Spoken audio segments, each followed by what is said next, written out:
115కి అనుమతులు లేవంటూ ఈనాడు ఈటీవీ శోధనలో వెల్లడి అన్నటువంటి వార్తని ఇక్కడ ప్రధానంగా హైలైట్ చేశారు. ఇందులో రహదారులు, సర్వీస్ రోడ్లు, కాలిబాట్లు, ఇతర ప్రజోపయోగమైన స్థలాల విగ్రహాల ఏర్పాటుకి మీద రాష్ట్ర ప్రభుత్వాలు అనుమతులు ఇవ్వద్దు.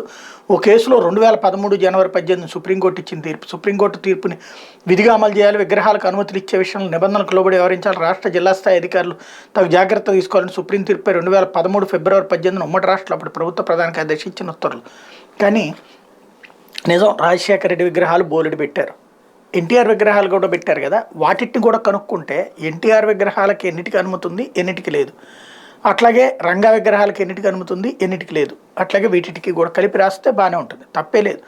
రోడ్లకు అడ్డంగా పెట్టేటువంటి విగ్రహాలు ఏవైనా సరే తప్పు అంటే బాగానే ఉంటుంది. కాకపోతే మనకి ప్రస్తుతం వైఎస్ ఒక్కడే శత్రువు కాబట్టి, అది కూడా రామోజీరావు గారికి ఆయనకి ఏదో పుట్టినప్పటి నుంచి జన్మ తగాదాలు అయ్యి ఉన్నట్టున్నాయి. మేబీ వాళ్ళ కుటుంబం పట్ల ఈయనకున్నంతటి అసహ్యం లేదా తీవ్ర వ్యతిరేకత మరి ఎవరికి లేదు కాబట్టి ఆ రూట్లో నుంచి రాసుకొస్తున్నటువంటిది. వాళ్ళ కుటుంబాన్ని వేటాడేటటువంటి లక్షణం రామోజీరావుది కాబట్టి అది నడుస్తూ ఉంది. ఇకపోతే వచ్చే ఏడాది విధానంలో కిడ్నీ మార్పిడి శస్త్రచికిత్సలు ముఖ్యమంత్రి జగన్ వెల్లడి. వైఎస్ఆర్ సుజలధార ప్రాజెక్టు ఆసుపత్రి కిడ్నీ పరిశోధన కేంద్రం ప్రారంభం.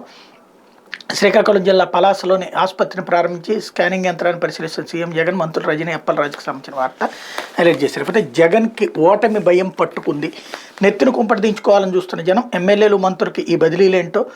150 మందిని మార్చిన డిపాజిట్లు రావు, ఎన్నికల కోసం ప్రజలే ఎదురు చూస్తున్నారు. అంగన్వాడీల పోరాటానికి మద్దతు ఇస్తున్నాం. తెలుగుదేశం పార్టీ అధినేత చంద్రబాబు వ్యాఖ్యలు. ప్రజాప్రాయం మేరకే తెలుగుదేశం పార్టీ అభ్యర్థులు ఎంపిక చేస్తాను అన్నాడు. ఇక్కడ ఈ రెండింటి మధ్యన ఉన్న తేడా చూడండి.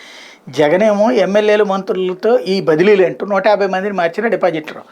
అదే తన దగ్గరకు వచ్చేటి ప్రజాప్రాయం మేరకే తెలుగుదేశం పార్టీ అభ్యర్థులు ఎంపిక చేస్తాం. అంటే ఈ రెండిట్లో తేడా ఏంటి?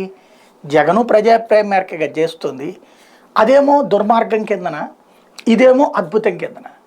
ఈ ఒకే అంశాన్ని చూసే దృక్కోణంలో ఉండేటువంటి తేడా చంద్రబాబుకి అదే వర్తిస్తుంది, ఈనాడు ఆంధ్రజ్యోతికి అదే వర్తిస్తుంది. అదేంటంటే అది మా హక్కు, జన్మతః మాకు మాత్రమే దఖలైనటువంటి హక్కు అనేటువంటి ధోరణిలోనే మాట్లాడుతూ ఉంటారు. ఇక అది ఆషామాషి వ్యవహారం అయితే కాదు.